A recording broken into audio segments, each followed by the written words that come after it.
What's up? Welcome back to the World Hard Enduro channel. By the end of this video, you're going to have a better understanding with what it takes to race the world's toughest hard enduro race, Red Bull Romaniacs. As a hard enduro fanatic that I am, I ticked off this bucket list race last year in 2024, finishing 7th inside the bronze class, and I'm here to help you do the same. We have divided this episode into different categories, going from what class you should choose all the way to how expensive it actually is to race this race. So let's get into it. The first topic that I want to discuss is what class should you enter? This is arguably probably one of the most important decisions that you're going to make when deciding to race this race, because it can either make or break your experience inside the Carpathian Mountains. In 2025, you have the option of 6 different classes that you can choose from, starting with the most difficult, the gold class. Honestly, this is reserved for the top 1% hard enduro riders inside the world.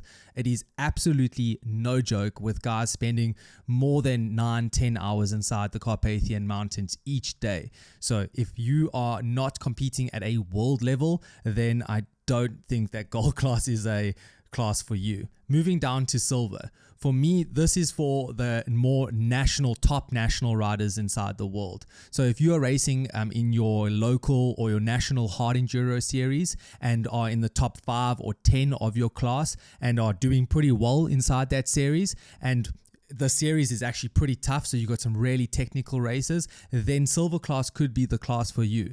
Don't get me wrong, it is super tough, super difficult, and long days out inside the Carpathian Mountains, but I think that this is one that it definitely appeals to a lot of us hard enduro riders that are trying to get into that field of finishing a really tough day of Red Bull Romaniacs. Moving on to the most popular class inside the Red Bull Romaniacs, the bronze class.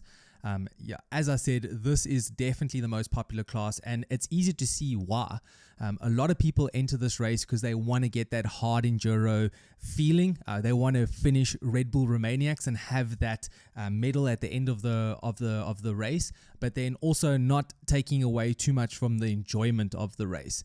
Don't get me wrong, this class is still pretty technical, but there's a lot of liaisons in between those technical sections. So you have a good amount of time to rest and kind of rejuvenate your energy. You're looking at around about 5 hours a day on the motorcycle for the fast guys. The slower guys, in 200th position, are doing a lot more than that, 7 hours or whatever. But it's definitely a doable class. The next class below that is the iron class. So the iron class is basically for those riders that are not competing in a whole bunch of hard enduro races, but definitely want to get the feeling of the world of hard enduro. So I'm talking to the guys that are doing regional races and the odd hard enduro here and there. You can expect some technical sections. The days are a little bit longer, or the kilometers that you cover over each day is a little bit longer to compensate for those less or like a minimum amount of technical sections in that class or inside that, on that loop. Below that, you got the atom class. This is purely for those guys that haven't entered a hard enduro race before, but again, want to get that Red Bull Romaniacs feeling. Really cool single track. Really no technical sections, no steps and massive hill climbs that you have to worry about. That for pure beginners. If you're familiar with our podcast, my wife Taryn, if we could train from now till 2026, she would probably be entering that class. Not saying that she is. I'm not putting words in her mouth. You're going to have to hear it from her. But that's something that we would get her to enter into, is that atom class. New for 2025, we've got the electric class. This is super interesting because electric inside hard enduro, a lot of controversy, but also super exciting for the industry. In the electric class, you've got the expert class as well as the hobby class. The expert class is a combination between silver and bronze, where the hobby class is a combination between iron and atom when it comes to difficulty. And then lastly, also new to the 2025 Red Bull Romaniacs, is the adventure class. Here you've also got an expert and hobby classes.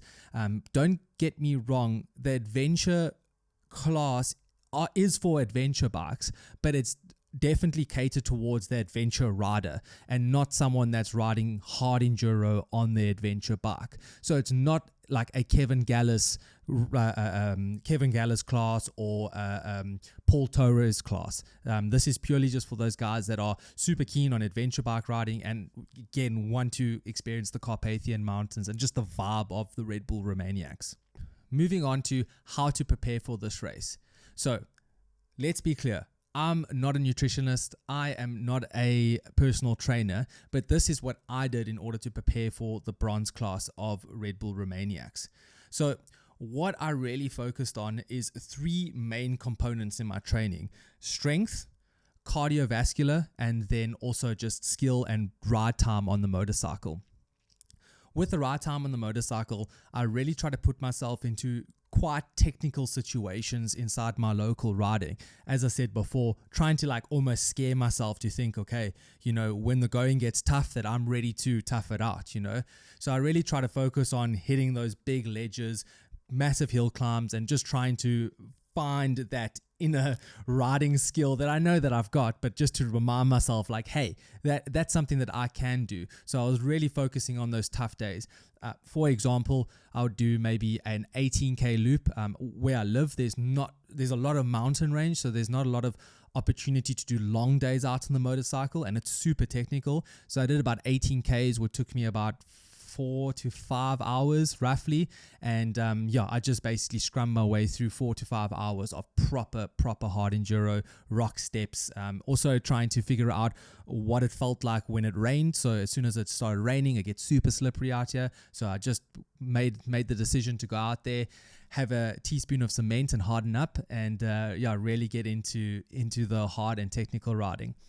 Moving on to the next thing, strength training. So I was following a training program from Jeff Nippard, a really well-known personal trainer, and I was following his essential program. And what this was, it focused on 3 days of training, so it's only the essentials. I didn't have much time. I was a working man at that point, working for KTM, and just didn't have much time to get out on the bike and everything that I needed to get into before this race. So I focused on 3 days. First day was full body, second day upper, and then the next one was lower with some rest in between. So not directly after each other.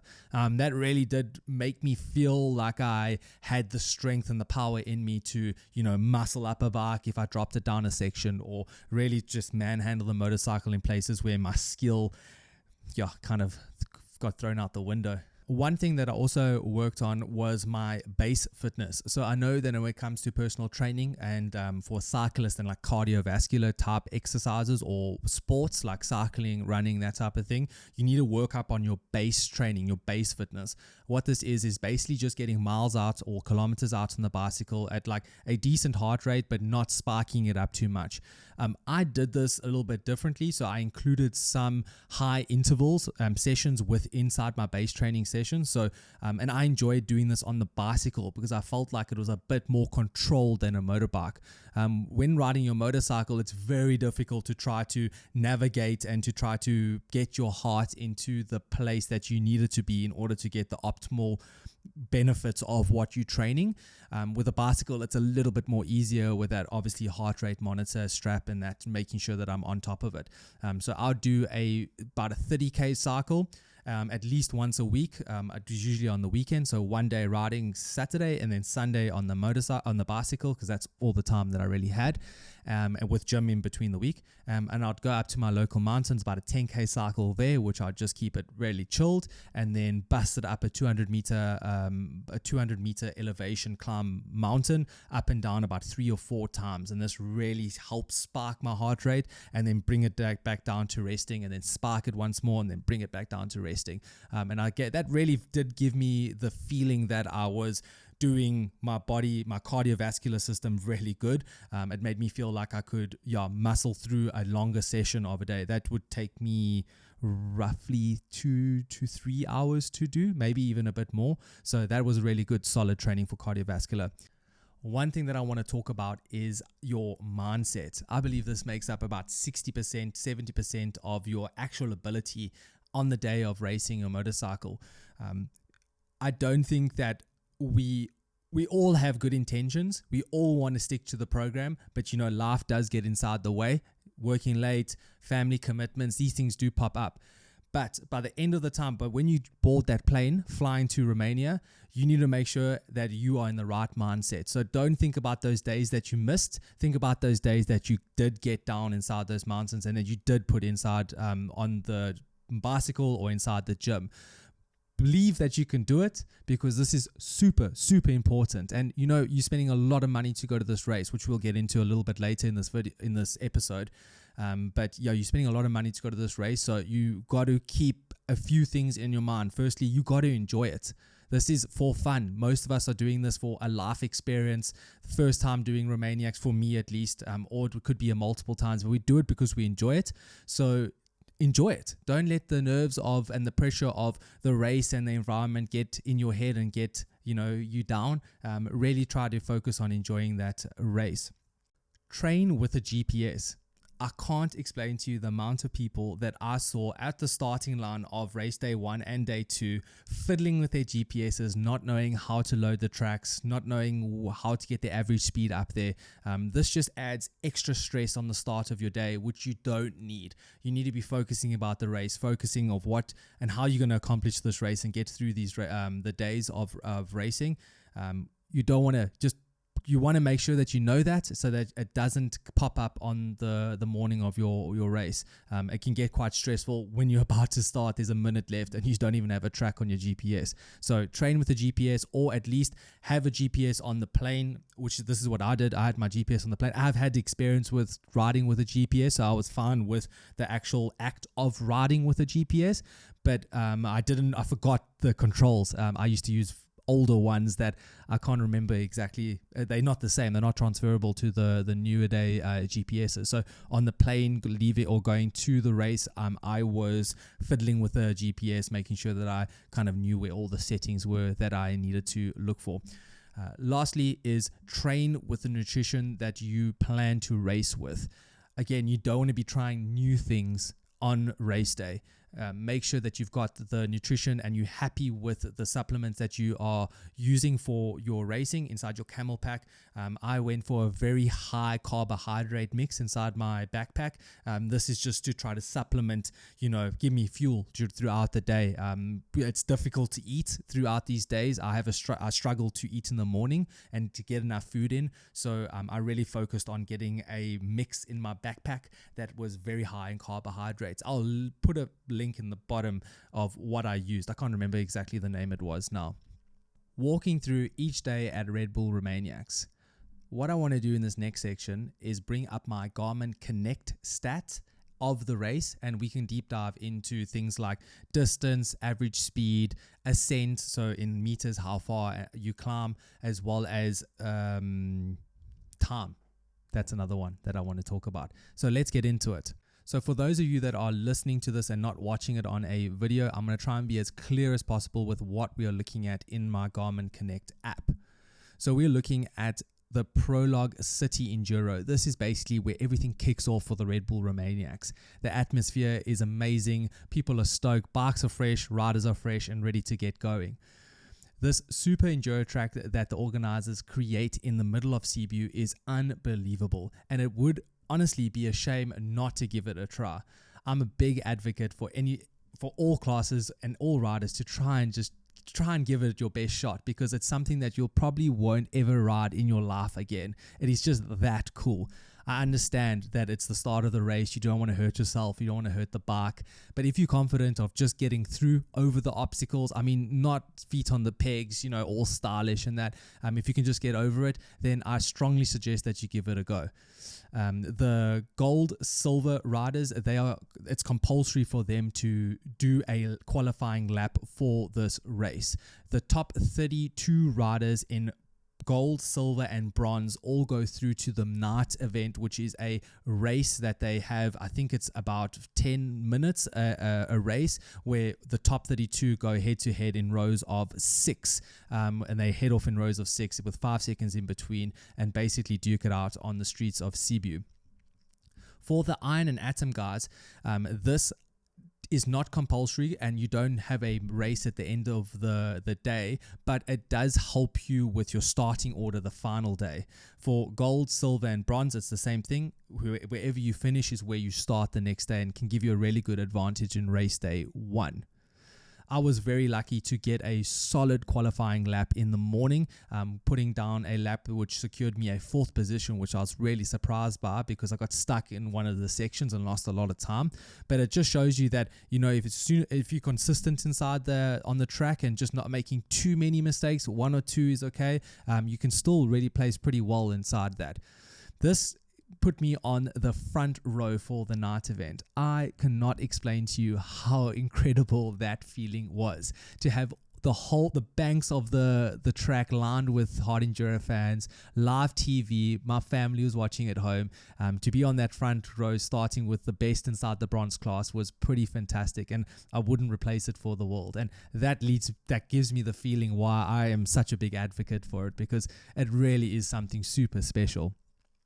The race was about 10 minutes long, maybe a bit more. I can't exactly remember, but it took me 3 laps to complete the race. I did it in the total distance that I completed was 1.6 kilometers. It took me 15 minutes and I only completed about 2.5-3 laps. Let's move on to race day number 1. This is where things get super real for you competitors out there. The first thing that you want to start off with is collecting your GPS in the morning. It should be handed out near where you start in the morning. You collect your GPS. On the GPS, there will be usually there's a liaison to the first start or the actual start of the race. And then from there, you line up inside your rows, basically where you finished inside the prologue the day before, and you set off out into your first taste of Red Bull Romaniacs.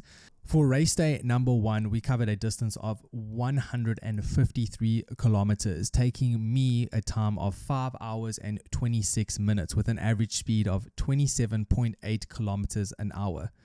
This day was pretty technical, but not the most technical. There were a lot of flat open sections, especially at the end of the day, coming back into Cebu. This ended near Cebu, so just west of Cebu, and it's not too far from the hotel or pretty much where you're staying inside the city. The total ascent for that day was 7,741 meters. If we look at the elevation chart, we pretty much get up to about 900 meters in elevation and then play between 900 and 1,300 meters of elevation, just kind of going up and down throughout the day. Some technical sections inside this day, but it really is just a warm-up. You can expect to find out where you are going to be situated inside the race on race day 1. Usually this is where you'll stay throughout the race unless you made a horrible mistake or you're just a lot quicker and you didn't expect to be that quick and you can't maintain that speed throughout the race. So I ended up in around 7th, 8th position, which led me to believe, okay, that's kind of where I'm going to be sitting. At this point, you know where you are, so you know if someone's catching up with you that you should get going faster, or if you're catching someone that your pace is pretty good. So that's a really good telltale sign. A lot of the guys also look at their average speed. So at riders briefing the night before of every day the day ends off with a riders briefing for the next day. At that riders briefing, the organizers will give you an average time or a time that they think the top riders will complete that loop or that day in. So you can take the total amount of kilometers and divide it by the time to give you an average speed, and that should be about the fastest rider. And that's what I use just for a gauge of like, okay, where should I be for the day? But other than that, I was just basing my time on who was around me at different points of the day.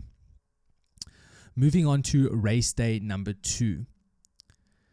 This is the first time that we see the marathon stage come into play for your Red Bull Romaniacs. What this means is that you will leave Cebu and not return to Cebu until the following day. The evening of the first day, you have to drop your clothes off in a plastic bag at usually Park Ferme, and you put all your essentials inside there. So a fresh pair of gloves, kit, maybe boots if it's wet and rainy, some clothes to change, like casual clothes, shower stuff, all that type of stuff for one night to stay away from Cebu.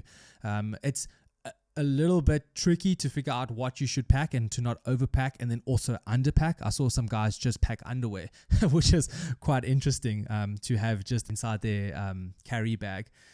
So after that happens, you set off, and this day for us was 168 kilometers. So quite a big day. It took me 6 hours and 36 minutes with an average speed of 25 kilometers.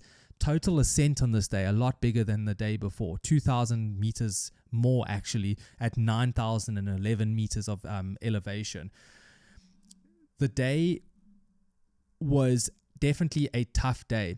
One point that I want to mention here, and something that's also quite new is, or not new, but might be new to you, is a liaison stage. There were 50 odd kilometers of liaison inside this race. What this means is that you get to a checkpoint, the marshal gives you an in time and an out time. This out time is super, super important. You can calculate what your average speed would need to be in order to cover the distance. So if it's 50 kilometers and you need to do it in 1 hour, quick maths, you can figure that out, and then you can set it on your GPS. This is when knowing how to put it on your GPS is super important, and following that average speed. If you go too fast, you can get penalized. If you go too slow, you get dock time. The out time is when you need to exit the second checkpoint, so at the end of the liaison. This is again super important. I rode with a few guys that did not take this I wouldn't say didn't take it seriously, but they weren't concentrating on it, and I passed them in the liaison and they were looking at me like, why are you going so fast? And they ended up having like maybe 3 or 4 minutes added to their time because they got to that checkpoint out too late. So that time then gets added onto their total race time. At the end of the day, you come into, for the future, I'm not too sure where it's going to be, but at the end of the day, you basically end in a Enduro Cross section. You can choose to do the big jump or the Enduro Cross section. I did the Enduro Cross section because I didn't feel like taking any risks. And you go through to Parc Ferme. You have about 20 minutes or 15 minutes to go fill up your motorcycle. You go from Parc Ferme to the petrol station, fill up your motorcycle. Don't forget to put 2-stroke in for you 2-stroke guys, because I did, and it made me stress. We'll get into that in race day 3. Got back to Parc Ferme, and then you leave your bike there. You cannot work on your motorcycle inside Parc Ferme. It's pretty much, there's no team members there. It's pretty much you and what you have on your back and whatever tool sponsor there is, like Milwaukee. I didn't do much work on the bike. The bike was pretty fresh. In the DSP before the end of the day, I did most of my maintenance. So you have 20 minutes each day where you get to rest, eat some food, check the bike, do any changes. What I did there was I actually did a tire change. So this was my first tire change of the race. So I did a full day 1, half a day 2, and then I did a tire change, same moose. Then I rode that tire for the rest of the day 2, and then for the rest of day 3 as well. So 1.5 days for each tire. Day number 3 is the second stage of the marathon. So you going back to Cebu. This for me was the best day, knowing that I get to go home to Cebu. It was really fun, or for me that was the motivation, going to sleep in my bed or into something that's a little bit more familiar to me. This day was 161 kilometers. It used a lot of the route that we used the day before, so we still had that same liaison, just in reverse. And it was a really good day. It took me 5 hours 51 minutes to complete with an average speed of 27.5 kilometers, ascent of 8,819 meters. And then the final day, if you made it this far, this is when things get real. You're about to finish the Red Bull Romaniacs and get that medal and that ice cold beer, which tastes super, super good. This day was all done in Cebu, ending off inside a very famous Gusturista hill, which is near Cebu. This day was quite challenging for me. A lot of things start creeping up at this point of the day, or in this point of your race. Your arms are sore, your body is sore. Any chafing that started on day 1 is now terribly bad, and you just have to get through it and not think about it. So, and your mind also just plays tricks with you. You're hearing motorcycles behind you. You end up slowing down and thinking that you're going fast, and you get caught by riders going, what the heck? I need to start pulling my finger here and get going. So this is a day, it's definitely a mental game at this point. If you made it this far and you're doing pretty decently, you know that you can do it. It's just the mind at this point. So this is where that 60% that I spoke about in training your mind really comes into play. Don't make any stupid mistakes. Don't crash your motorcycle. Don't hurt your bike. Don't hurt yourself. Get it through to the finish. Ride smooth and get it to the end. This day started at Seaview, as I said, ends at Seaview at Costa Rica Hill. For me, this was actually the toughest part of the race, was that area, that arena where you finish at. That last hill was pretty insane. Fair word of warning, you're always ending on that hill. So this is always inside the race. Try to go straight up the hill and don't take a chicken line. I didn't view the chicken lines before, and I just got super intimidated at that last hill, thinking I don't want to waste time. I don't want to waste time and fall and crash and stuff. I had the speed, I had the momentum, but I just didn't commit to it, and I took a right, the second right, to get off into the chicken line. After I saw what the chicken line was, I was almost tempted to go back down the hill and try that main hill again, because that chicken line was so gnarly. It was the gnarliest hill and obstacle I had to face the whole race. So anyways, I got up the section, kind of ghost rid the bike up, and it was just a very rewarding feeling to get up that section. And then there's another section at the end of the loop that's inside that arena that was quite challenging. But then you cross the finish line and pretty much all the emotions come through. This was a very long explanation about what the race was about, but I hope that it gives you some sense of idea of what to expect as a rider entering this race. So for my tires, as I said, on race day number 2 at the DSB, I did a tire change, and then I did another tire change for the final day, a tire and mousse change. So I went through 3 sets of tires and 2 rear mousses with 1 front mousse and 1 front tire, just for reference of what you need to figure out with regards to spares, and make sure that you got that accounted for. But let's dive a little bit deeper into actually what did this cost me. So excluding flights, because that's pretty much universal depending on where you're coming from, it's going to cost you differently. But you've got to take into consideration, and most likely you're flying in and you're not bringing your own motorcycle, so you've got to take in consideration renting a motorcycle. There are a ton of options that you can choose and different packages that you can choose on the Red Bull Romaniacs website. They're really inclusive. It really shows you, it gives you a good idea with what to expect. My suggestion is to reach out to the one that makes sense to you and get a price and to get an understanding, a quote of what they will give you. I chose FM Racing, so they were a bit on the pricier side, but it definitely just took away all my worries about what I need to worry about regards to the bike and setting up, and just making sure that there's someone there at DSPs that can change my tires and that. I really did feel like a factory rider with them, and I strongly suggest them if you are not too much on a budget, or if you're not looking for the cheapest option. For me, the bike rental, so I rented a brand new 2024 KTM 300 TBI for €2,790, and then I added on the factory treatment package, which was €890. So in total, the bike rental and basically all things bike and servicing and bike and servicing, that came to €3,680. For tires, I was lucky enough to get sponsored tires from X-Grip. I was running Jack the Ripper super soft, as well as their soft mousse. I think it's the SS2. So thanks to the guys at X-Grip for that, because that was super helpful. And I really did enjoy that tire. Then for accommodation and also the entry, so for the entry of the race, it's €2,240. I got the assistant accommodation as well as my wife joined me.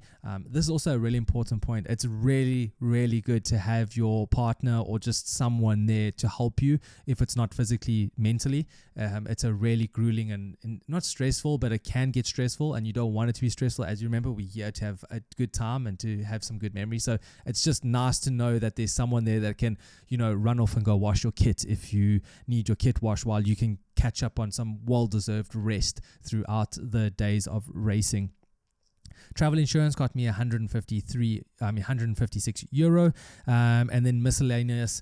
So we budgeted around €1,000. So this is for the kind of food. We got there 2 days before and left the day after, so we had some time to go to the restaurants and to enjoy some meals and have a beer or two, around in the city, which is strongly recommended. That place is so beautiful.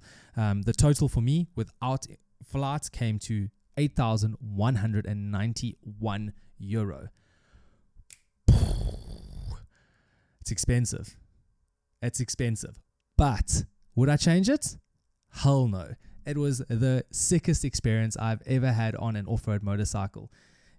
Definitely recommend it to you guys out there. And I'm pretty sure I missed some things inside this video. If there's anything extra that you're looking to know about this race, please drop them in the comments below. I'm more than willing to share my knowledge and experience with you guys.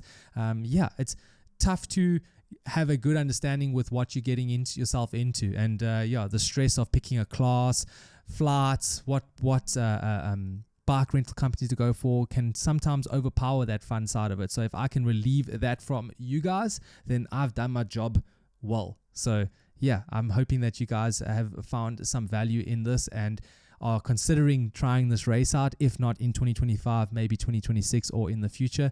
It's a really good experience. And if you're a hard enduro fanatic like I am, I promise you're going to have a good time. So as usual, if you guys are interested in the world of hard enduro, I consider subscribing to our page, because we are doing all things World Hard Enduro. So it'll be cool, and it doesn't cost you anything either. So subscribe on YouTube if you're listening to this on a podcast platform. I hope I've been super clear in your ears, and that you could also subscribe to us on whatever podcast platform you are using. Leave a comment, do whatever you need to do, which you feel like is necessary to help us, because it definitely does give us the boost and the morale to keep on going here at the World Hard Enduro podcast. And lastly, we know that you guys have friends that you ride with and you think can benefit from this video or this podcast. So share it with them. Why not? Doesn't cost you anything. And it will really be cool to grow the world of hard enduro and the community that we are building. But for now, that is the end of this video and podcast. Ciao.